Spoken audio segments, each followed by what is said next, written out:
Hello guys, welcome to a brand new video on daily tutorials. In today's video, I'm going to teach you some easy steps on how you can reset your password on the Bankwest. Before we start the video, don't forget to like, share and subscribe to the channel for more such useful tutorials. Without further ado, let's move on to the video. First of all, make sure that you're connected to the internet. Once you've made sure that you're connected to the internet, open up a web browser.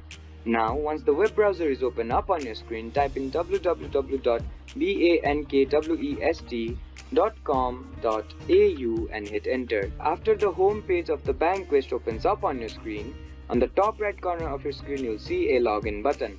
Go ahead and click on it. Once you click on the login button, a menu will pop up on your screen. On that menu, click on the personal online banking option. Once you click on the personal online banking option, you'll be further guided to another page.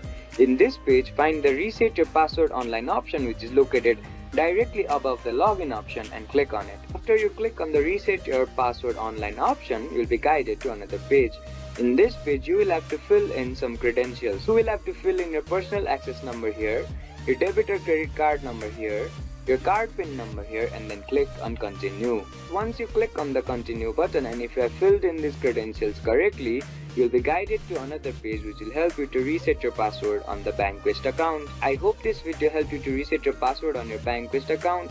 Don't forget to like, share and subscribe to the channel for more such useful tutorials. Thank you for watching.